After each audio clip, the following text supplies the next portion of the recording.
Palagi ka bang bloated, yung tipong kaunting kain mo lang is busog ka na kaagad? Or minsan pag ihiga ka, umaabot sa leeg mo yung parang binabalik yung pagkain mo, tas medyo maasim na maalat. So kung nakararanas ka noon mga kababayan, meron ako sa inyong ipapakita na testimony ng kababayan natin. Ito yung pagkakasabi niya.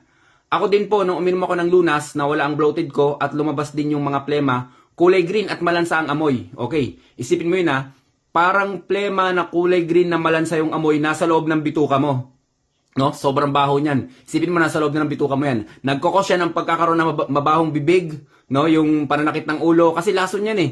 Kailangan na maitapon ng katawan natin yan, mailabas sa katawan natin yan kasi nagkokos yan ng kung ano-ano pa. Nagdadagdag yan ng mga parasite or bacteria sa loob ng katawan natin. Pero good thing nagkaroon tayo ng lunas ng produkto ng Pinoy Farmer Channel is nagagawa niyang magkaroon ng nagkakaroon ng multiply na billion of good bacteria sa loob ng tiyan natin dahil nga meron itong probiotics, no? Ito yung good bacteria. And then meron din itong prebiotics. Ito yung nagsisilbing pagkain ng good bacteria kaya makakasigurado ka na magmumultiply yan sa tiyan mo at mailalabas yung mga parasite or kung ano man ang nasa loob ng bituka mo, ilalabas yan ng napaka-smooth ng lunas. And then samahan mo rin ng acid guard, ayun yung magiging pantulak na tubig mo araw-araw. Yun lang mga kababayan, stay healthy. Ako si Chance at ako magsasakang gala.